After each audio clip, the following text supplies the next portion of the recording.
Hello and welcome everyone. I'm Barbara Tien and we're delighted to have you here today for a very special Projectkin project recipe event.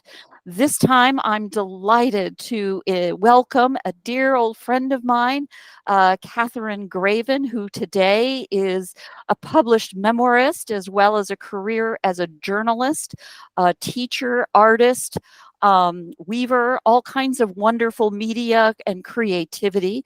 Today, she's joining us from London after her book tour for Memoirs of a Mask Maker. And she's now working on her next memoir. And in the conversation about what she's building on that, we got to thinking that, gosh, this is a wonderful, wonderful Projectkin kind of story, where here at Projectkin, we are family historians hooked on stories. And I'm delighted to welcome all of you, many of you new to our programs here today, and many of you have been with us for a long time, and it's just a pleasure to see you all here helping me celebrate this. So with that as a very brief introduction, let me turn it over to you, Kathy, and let you tell us a little bit about your journey and what brought you here. And with that, I'm going to put you on to the pin, which I think that puts this as a focus for all of you, and then we'll be inviting you to join in on the conversation. Okay. Hello, everybody. I'm Kathryn Graven, and I'm mostly Boston-based, but currently I'm spending sort of a gap here in London. And I'm thrilled to be talking about my new writing project. Barb mentioned it's a memoir. It's not exactly a memoir, but we'll get into that in a moment. I will say it's a work in progress, and that's the exciting part. There's still so many unknowns and so many discoveries ahead, and it's still really early days. So, for example, I don't have any completed chapters yet, and I don't even have a title for this next book yet. Early days. However, I still think, Barb twisted my arm and said, please, will you talk about this? And I think I agreed because in some ways, we don't often talk about the process of creating these stories. And I'm hoping that today, by sharing even some of the early days of the process, that it's a way to kind of demystify it, inspire other people to want to create their stories and share their stories. And I really so admire Barb and the community that she's building around family stories. So even though it's very early days, I decided I'll jump in. And the project I have embarked on, the second project, is actually,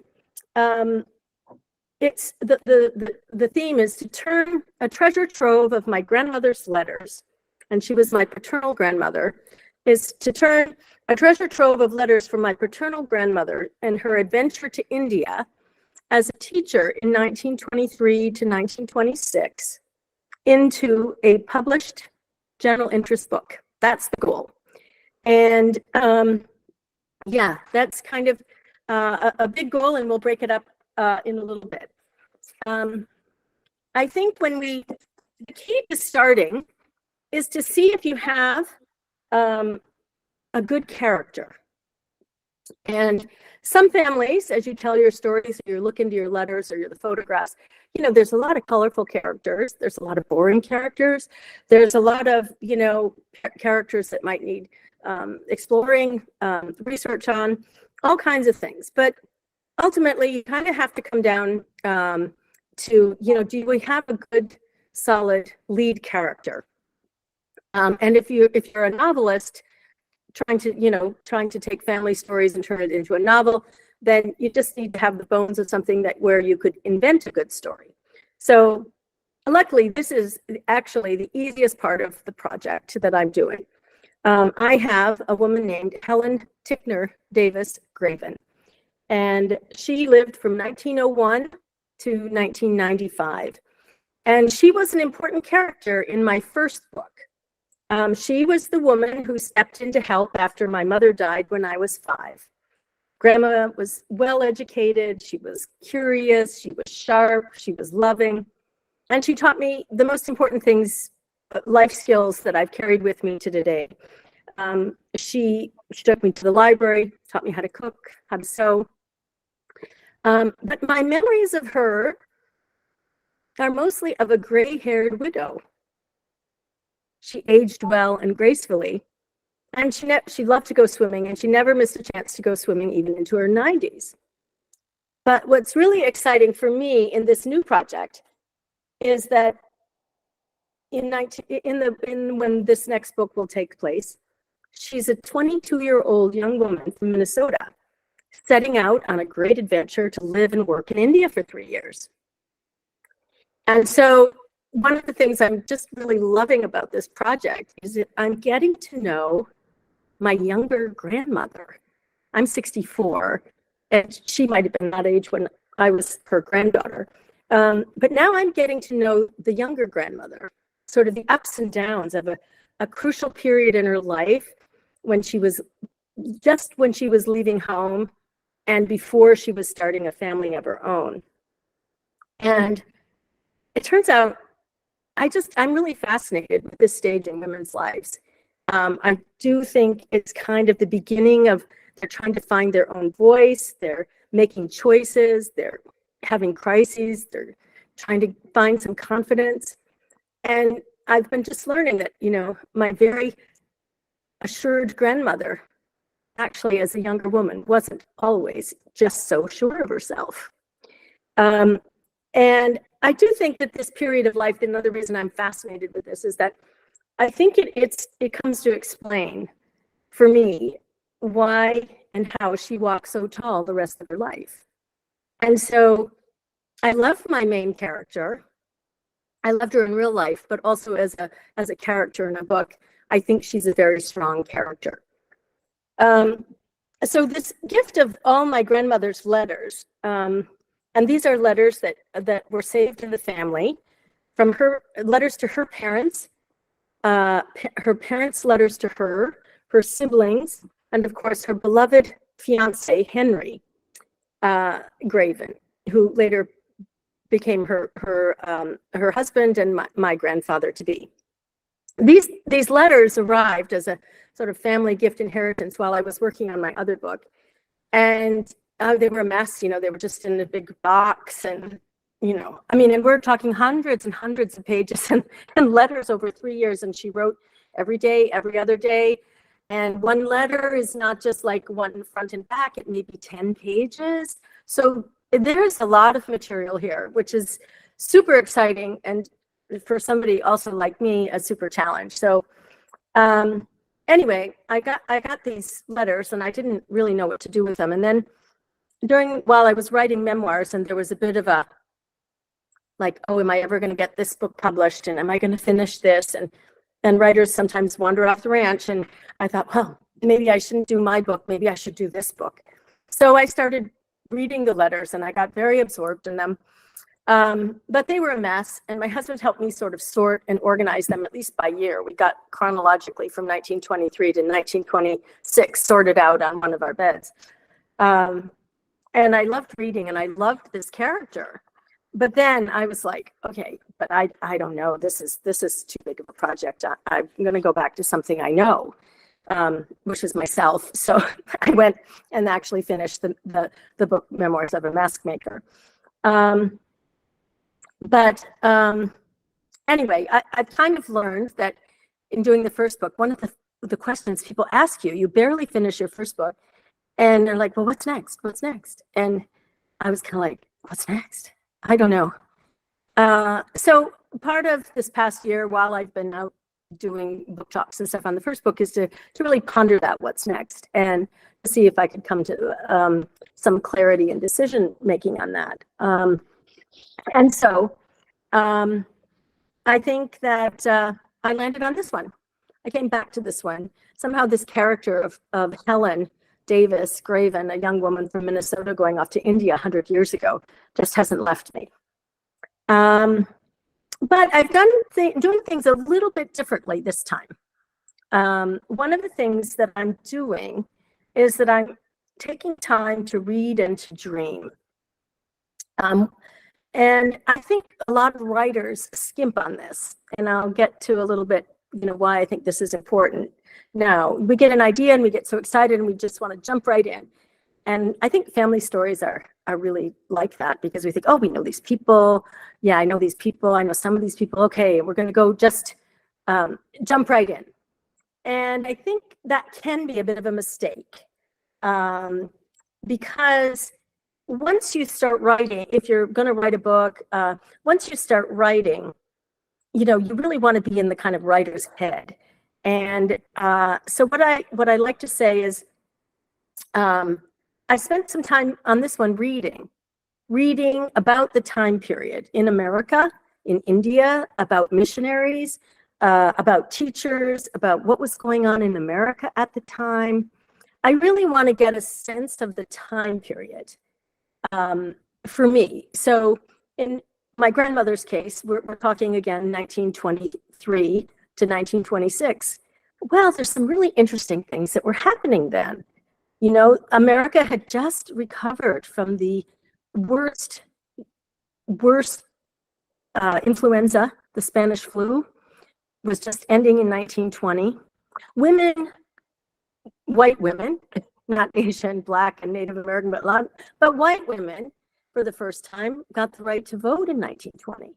She was a young girl coming into the world, going out into the world at university at a time when, wow, there was sickness and people were afraid to travel. World War I had just ended, and that's why the Spanish flu was kind of coming back to the States. The war ended in 1918 when she was 17 years old. So most of her high school years, the backdrop would have been World War I, women getting the right to vote, a major academic, global pandemic where her high school friends were dying. It's like, wow. So really important for me to connect with that kind of before I start writing. So I'll share a little bit with how to do that. And I'm kind of, this taps into sort of my sort of history major buffness, my art background, music background. What I've tried to do is like find some novels, look at artwork from the 1920s, read history books from the 1920s about India, about the US, look at paintings, Google with research and everything. You can hit, best hits of 1922. Hear the music that was playing at the time. So fun, like really. What were the movies playing? Not what was the popular book. I discovered that one of the first Indian person to ever be on the cover of a U.S. newspaper magazine was Tagore, who's a very famous Brahmin Indian writer. And that happened in 1923 or something. There was just, you try to get yourself immersed in the time. And so that's what I've been doing the last few months, which has been so fun. But I say it because whatever project you're working on, if your parents or your great-grandparents were from Ireland, or if they're from Mexico or wherever, before you tackle some of the family stories, what can you know about that time? So that when you go through them, it's connecting to something broader than just that. And that, one, is super interesting, and two, can really kind of help you think about, do I have a story here? Do I have a character here? What is that all about? So, we kind of take it for granted. Oh, we kind of knew them. But, looking back at the news and what was the news? Oh, by the way, it wasn't on your screen. There's, old newspaper clippings. What was the leading magazine of the day? Things like that are easy, fun research things that you can do for your own project stories that help bring it into some context.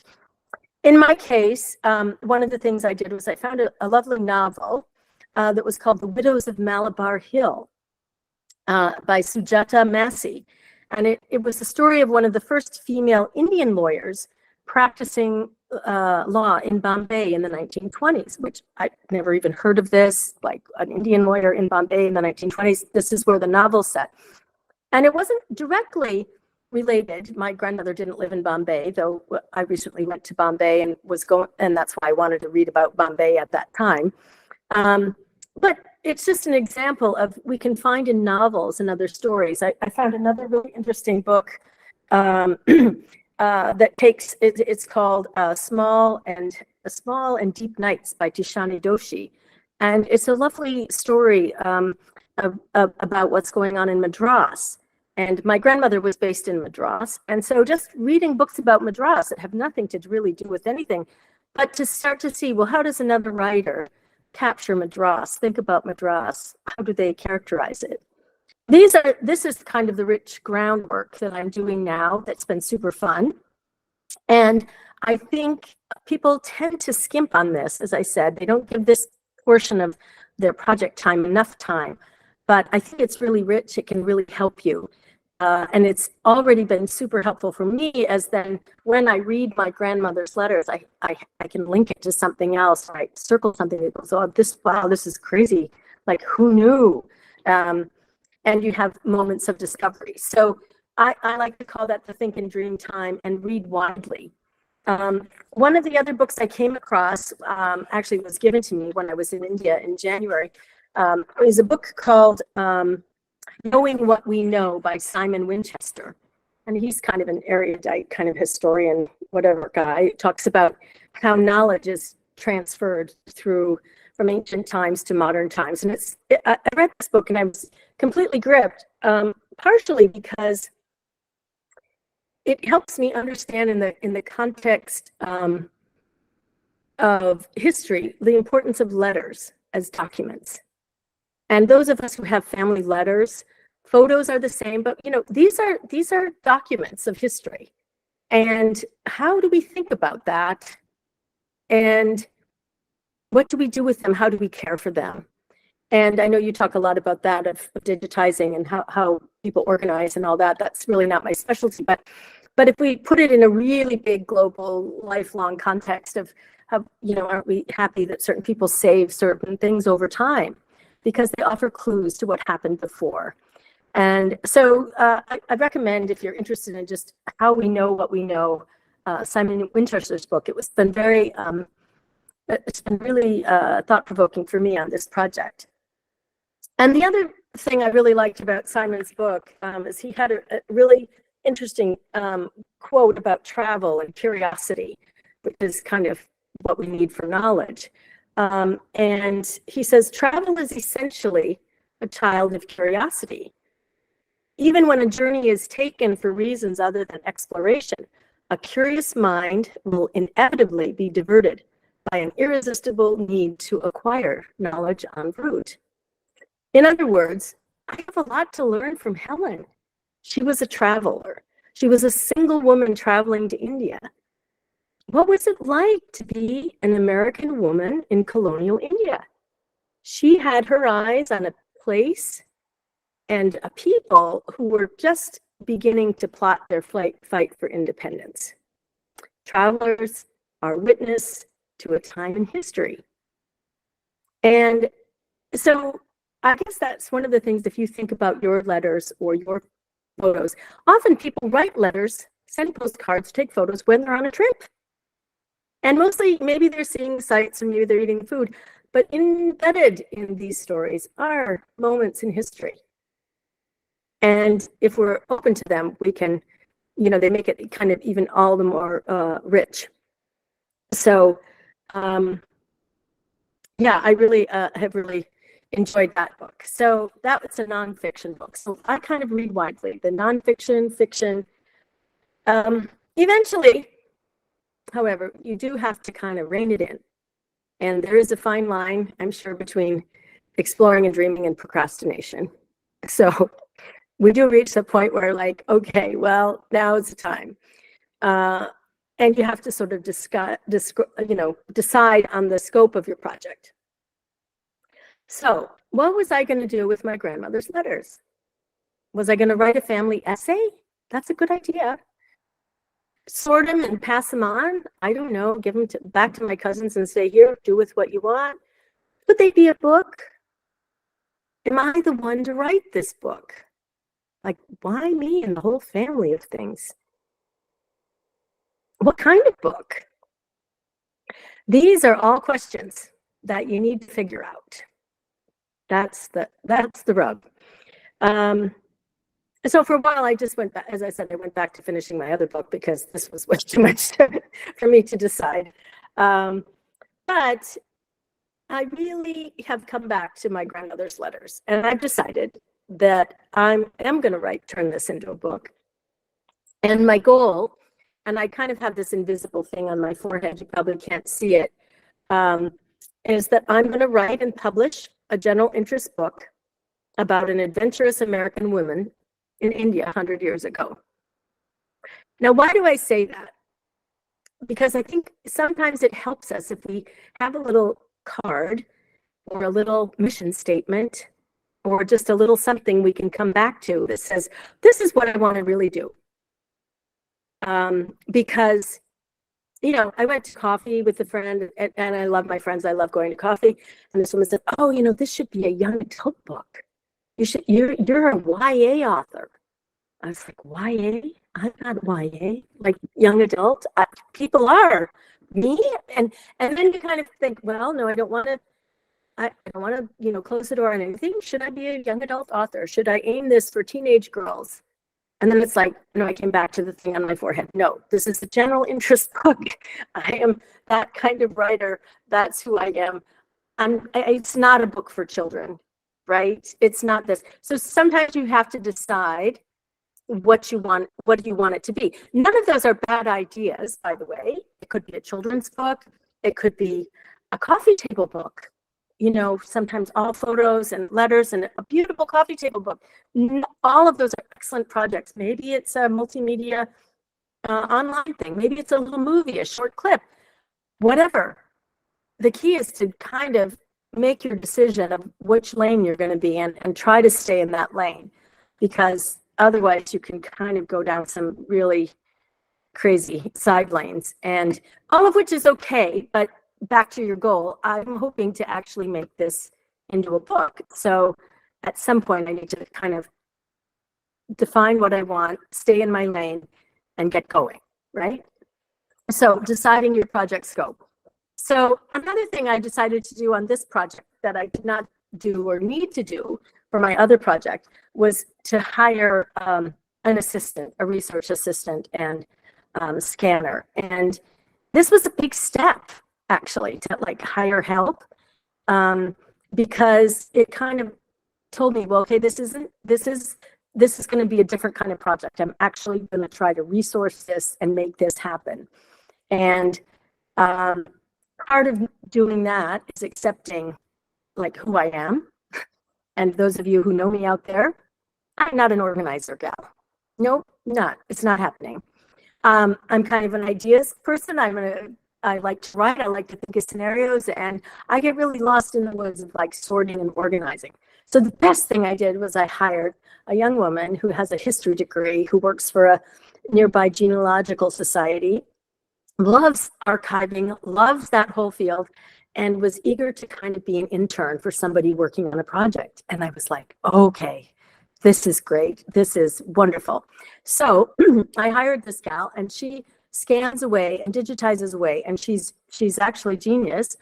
And some of you, that might be the fun part of your projects, going through that part of it. It wasn't for me. So, you know, I've learned, go with your strengths, and if you need help, you know, get it from somebody else. And mind you, you don't necessarily have to hire help. This can be a barter.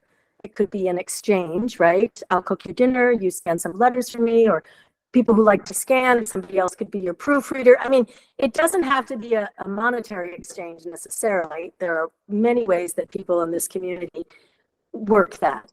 But for me, I was really glad that I hired her and that we're working together nicely. She's scanning away back in Boston, and I'm here. And when I need some research or documents, I mean, she's sending them to me via Google Drives, or I can keep going on the things that I'm good at and that I want to do to move the project forward while she does her best things. And so I think it's important to kind of think about broadly. Part of the recipe tip here is, how do you resource your project? What support do you need to do it? Are we doing this all alone? No. you join the Projectkin community, you find other like-minded people, you get ideas, but sitting in your basement going over family stuff is lonely. So there's other options. And you just kind of have to think what works for you. So for me, having a researcher has been, wow, just a big load off my chest, and that's been really good. So the other thing I would point out to people embarking on this kind of project is this is a tricky one, really test your commitment and your interest level. Like maybe you start out and you think this or that uncle or great grandmother is really fantastic, but are you going to want to kind of live with them and be with them and know them for a really long book project? Or would you be better off on kind of, a shorter essay? Part of it is to test your commitment. How deep can this go?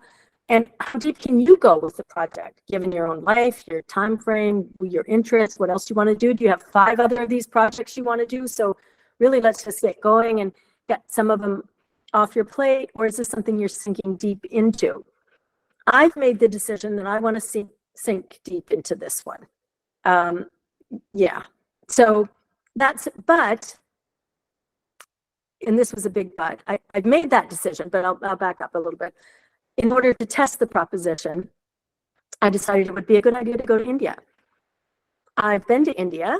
I've been there before several times, and my family and I live there. But I thought, okay, am I still really, do I have it to be in India mentally, historically, all the things that go on? Do I have the interest? I'm not trained academically. I'm a sort of a Japan specialist. I don't have any academic background. In India, could I wade into a field that's really not my professional calling? Did I have that? What were the pros and cons of that? Anyway, we decided, my husband said, well, let's give it a go. Let's go in 2023, in part because we wanted to be there exactly 100 years after when she first went there. So we had this idea, let's take a trip that will recreate at least part of her journey. And one of our guests here today, Louise, actually met us in Bombay and was part of this early part of the journey, which was super special. So thank you for that, Louise. Anyway, we flew to Bombay, and then later we took a 22-hour train trip to Bangalore. And then we took another 8-hour train trip a few days later to Madras, which is now called Chennai, which is where Helen was based for 3 years. And we visited Methodist churches, schools. We wandered around colonial sites, what Madras would have been 100 years ago. And the whole time, the backdrop to this is, am I interested in this? Do I really want to do this? Is one trip to Madras one and done good? And I just wanted to answer that in my 2 weeks. Now, I get it, that's a bit extreme, and not all family projects are situated to take that on as the test. But I think there is, at some point, whether you're visiting or not, if you're embarking on that, you really need to kind of weigh in and be honest with yourself, like, how do I want to go? Because if you do go, and it is something, one, I came back from that trip with a lot of energy and a lot of enthusiasm that, yeah, I want to do this. Like, yeah, I could imagine going back to India a couple more times. Yep, I can do another 500 pages of Indian history right now. And so it energized me, but we didn't know that in the beginning. And I also used that time to sort of think about a narrative. What is this story? Like, how do I want to tell the story? Now that I'm all in. I'm going to do a book on grandma's letters. Now what? And a writer needs to think about what the container looks like for this. Is it nonfiction? Is it fiction? Where am I going with this? And really think about those, because if you can think about that in advance, your project later on will go much smoother. One of the ideas I had was, maybe this is going to be like the movie Julie and Julia, for those of you who watched the young Brooklyn woman who wanted to recreate all of Julia Child recipes. And she wrote a book, Julie and Julia. And then it flashes back between her and then Julia Child. And I thought, well, wow, we could have Helen and Kathryn 100 years apart in India. Like, is that the story? So I was kind of testing that out while I was in India and wondering. And I still haven't completely ruled it out. But actually, when I did this trip to India, it just kept coming back to me like, oh my gosh, her story, it doesn't need me. I need to get out of this story. Like, I did my book. Now this is her story. And probably I don't want to do it that way. So again, trying out a few hypotheses, could I do this, and giving it a go can save you writing time, research time, all kinds of things if you ask yourself that question. And the other thing that the trip helped me do was sort out, I think, what we call the bigger connections piece. And again, if you're doing a family story or something for just your own interest, this isn't the question for you, because your family will be interested. But if you're trying to put a book together, eventually, sooner rather than later, you have to kind of ask the question, who's going to read this book? Who's going to care? I mean, I love my grandmother. I know some of you out there. Christy, I knew my grandmother. Some people knew my grandmother. They'll read the book. But back to on the forehead, I want to do a general interest book about a woman in India, American woman in India 100 years ago.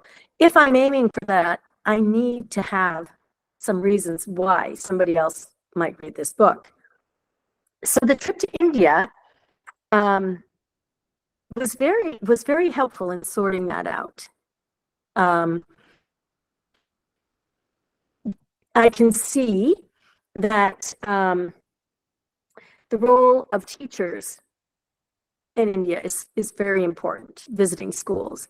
The role of missionaries was always a bit of a tricky one for me, and it's tricky throughout history. My grandmother went as a Methodist missionary / teacher. Mostly she wasn't about converting people. The Methodist Church had something called the Foreign Women's Mission Society. And that was how young women who weren't married could travel abroad in the 1920s. And they had to be university educated, which already was very few. And so it was this kind of special group that she had volunteered for and then gotten into. So it was very interesting to visit churches, to visit schools run by churches, to see 100 years later, well, what was the role of missionaries here? And it's still complicated. But as a writer, that's a good thing. We like a little complication, and we like a little bit of tension, right? I mean, she was going to India at a time under British rule. Well, though the British, very Christian, they were trying to hold together an empire. So that puts her in the middle of a kind of tense situation, right? And so it also gave me insight into one question that I need to ask my character, Helen, as I read her letters. How aware was she of her moment in history? How aware was she of her moment in history, of being part of something that was leading to something bigger? Often we have no idea, or maybe we do. I don't know. That's part of understanding her character as we go through this story. So her letters really speak to also kind of traveling internationally now. A lot of people go to India these days. It's not as inaccessible as we might think. But I mean, we hopped on a plane in London and arrived in Bombay 8 hours later. Her ship sailed from New York to Southampton, then onward through the Suez Canal, and took several weeks. She didn't come home for 3 years. No telephone calls, no FaceTime. Absolutely no FaceTime. Everyone communicated through letters. So there's just a whole other richness to understanding the transportation digital world that we're living in now when you leave that and try to imagine another one. And I think that's rich for family stories in general that we're telling now, because if you're going through your own family archives and stuff, 50 years from now, people won't have all these letters, right, that maybe you have, or photographs. I mean, maybe they'll have the photos, but I don't know, they're on some digital screen, some digital archive somewhere, whereas, some of us have just boxes of old black and white photos that we're trying to figure out. So it's a very interesting, we're seeing a shift in society as a whole. There's a lot of things going on with that. And one of the other broader things, back to, the connections, the broader connections I want to make with this story, or hope to make with this story, is, and I feel so lucky about this one, there's a love story here. I love love stories. I mean, it's a really great little love story. Helen met her boyfriend at the University of Minnesota. They dated. They broke up. They get back together just miraculously, kind of right before she's leaving for India. And then she says, well, I'll marry you, but you have to wait 3 years. And he says, fine, I'll go to Iowa, start a law practice. And what's great about the letters is that I get to know my grandparents as a young couple, and they're pining for each other, and they're talking about like what kind of furniture they might want to have in their house, and they hopes and dreams for their future life together. And it's like, oh my goodness, it's like a 1920s love story. And so anyway, I think people get hooked on love stories, actually. So anyway, that's another, how do we hook this to the broader world? If you have the love story event aspect of it, that's a plus. And then finally, being in India, the testing, the trip also tested, where are we right now in the world? Companies and governments are kind of wary of doing business in China. And they're eyeing different places. Maybe India is a new place to, for foreign investment. Most of the new iPhones are going to be made in India, in Madras. It's becoming a high-tech center of India. And so I kind of had this feeling, wow, maybe Americans are finally waking up to India. I mean, apologies to Indian Americans and people who are in this world. They've woken up to it many, many years ago. But for most people, India is kind of off the radar.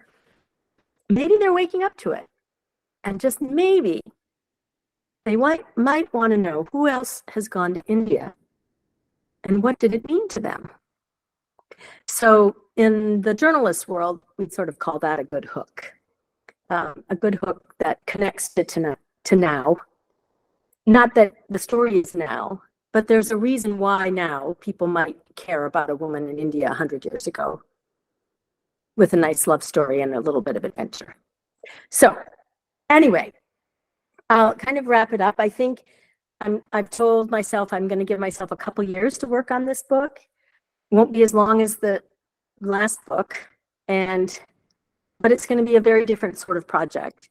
And so I have to see what kind of writer I can be for this project that I wasn't for the last one. But I learned a lot from the last one, and the next one should be different, maybe better, but I'm kind of willing to do it.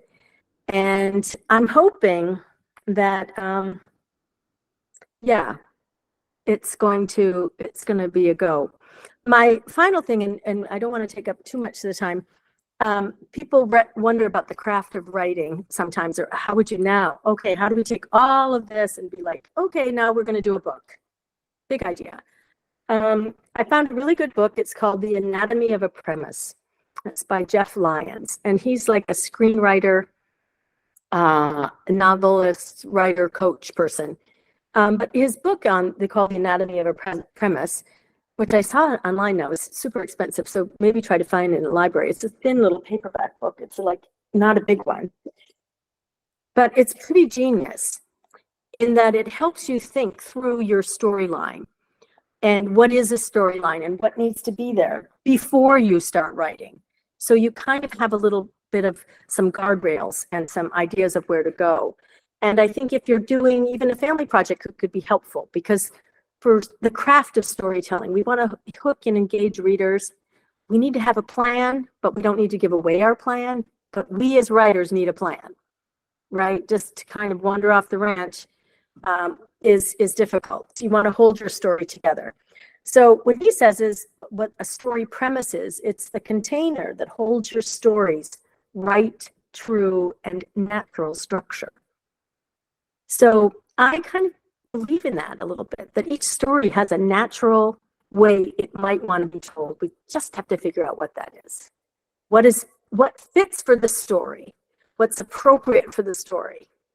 And so if it ends up I am writing a young adult girls novel, well, that might have turned out to be the natural structure for this story. I hope not, but maybe that is the natural thing, or maybe that was coffee with a friend. That's what you have to figure out. So that's where I am right now. I'm still kind of going with the premise. What is the premise of my story? And so back to Barb's introduction, I think I'm calling it for right now, a fictional memoir.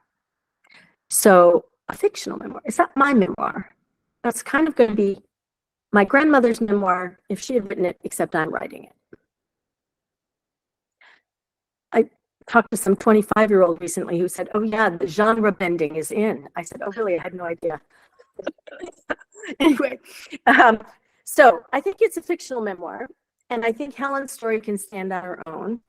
I might still change my mind, but that's the narrative arc that I'm, this is what I'm trying to go with right now. And I think that Helen's time in India was challenging, horrifying, scary.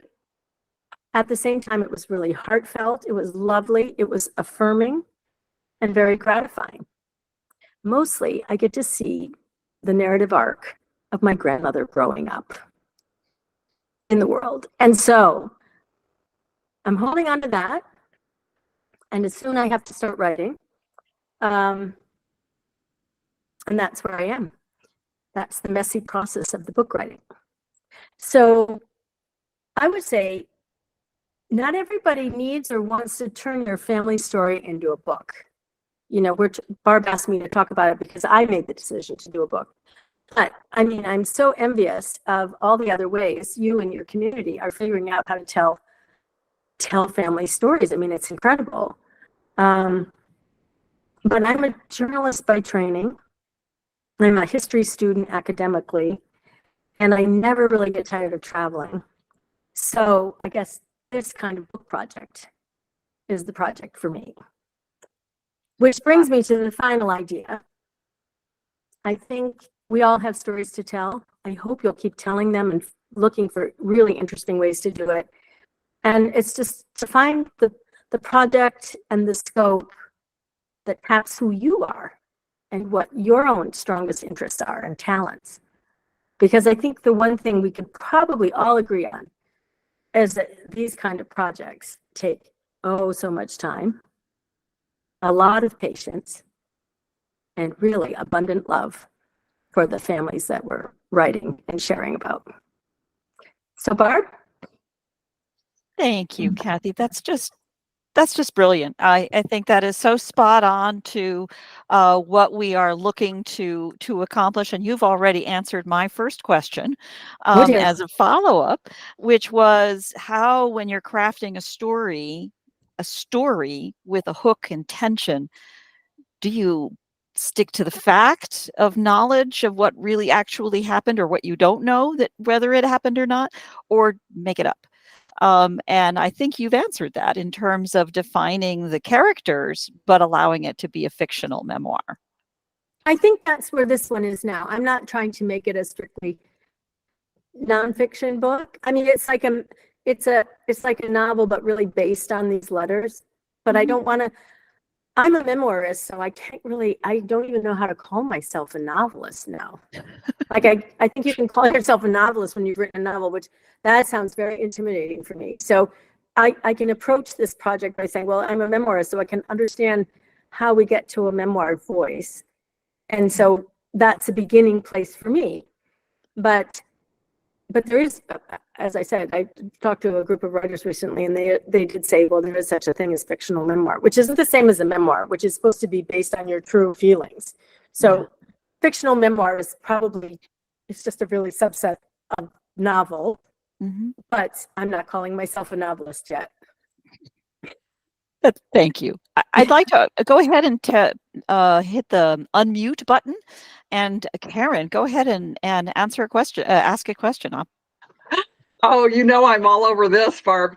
Oh, I love this, Kathryn. So first of all, let me say, if you would like a beta reader or something, I am one of your girls, okay? Oh, I would love that. love Thank to you, read Karen. this. I've worked on several letter-based projects, and I think you answered my question about how you were going to approach this as a fictional memoir. But I'm curious, do you foresee perhaps including actual excerpts of those letters in the book, or converting it into dialogue to create this novel? What are you thinking right now with that? So it's interesting reading, and I have way more of these letters to read and keep reading. I think it'll be both. Yes, there'll be dialogue, but the dialogue will be based on the letters, like it actually happened, or was an exchange, say, between my grandparents or the parents. One of the things you really get from reading letters, lots of letters, long letters, right, is there are certain turns of phrase and certain language that each person uses over and over, right? And that's the main thing I'm interested in now, is I want to make sure I capture that for each of the characters. For example, it completely blows my mind that my grandmother, Helen, refers to and calls her mother in all these letters back and forth as mudder, M-U-D-D-E-R.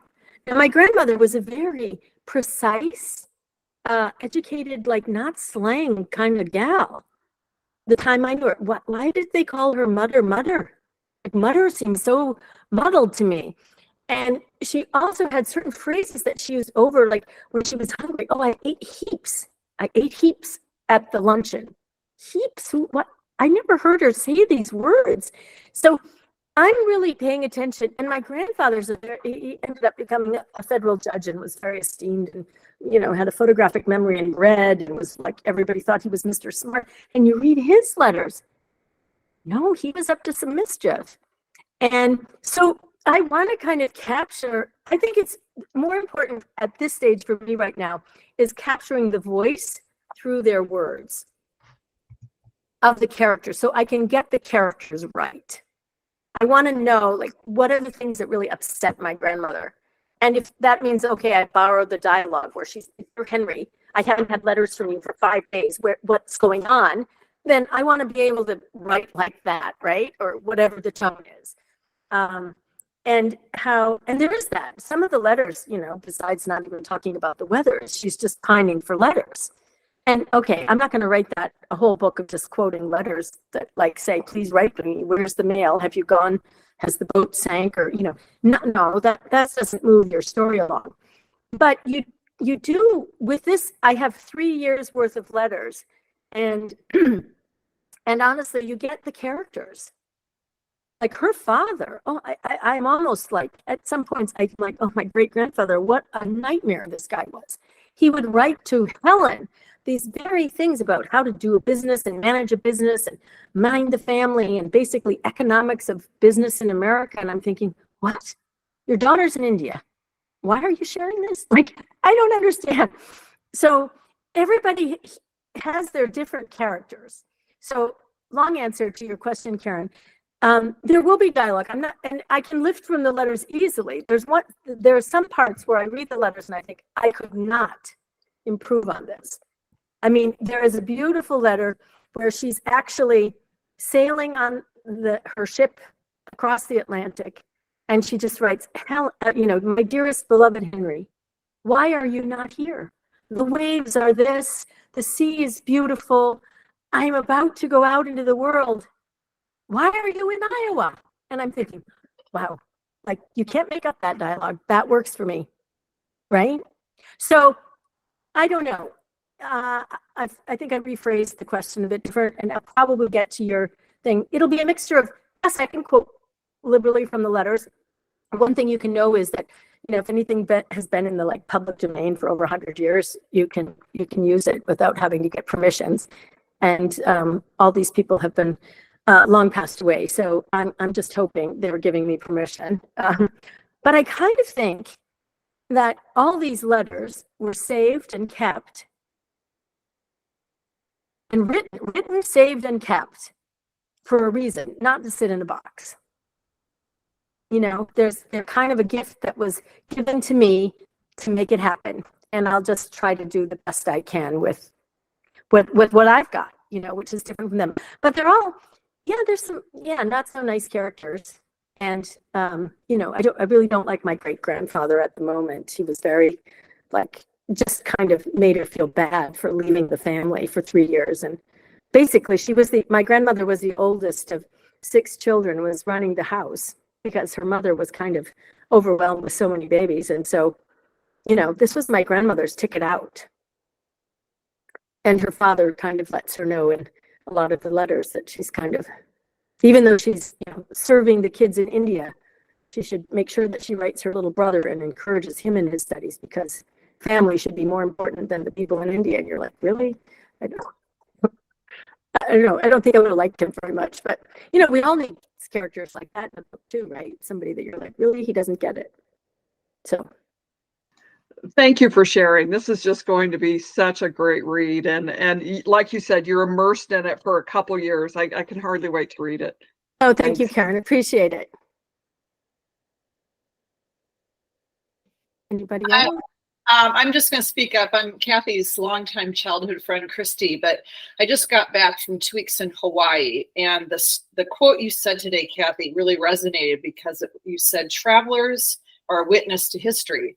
Now, I didn't go to Hawaii for any kind of history. I went there for the beach, for the sunshine, for the R&R, but it just occurred to me, we were witnessing a time in history. Maui is filled with devastation from the fire, and the symbols of memorials, the ads on TV around lawsuits, that agitation people have about how they're going to rebuild. And, you just got me thinking about, I'm going on a vacation, but I was a witness to a time in history that is really painful for that little island. So thank you for sharing that, because it's more than just the R&R I was going for. And we've been chewing on that a lot. So thank you. Oh, thanks. Great to have you here. I'm going to take this opportunity to pause. I want to hear your questions and dialogue, but one of the things that we do here is keep our recordings to just a tight hour. So I'm going to end the recording in a moment, but absolutely invite all of you to stay and continue the conversation for another 30 minutes or so. We call this our little after party. So here we go. I'm going to end the recording. Thank you. And really, if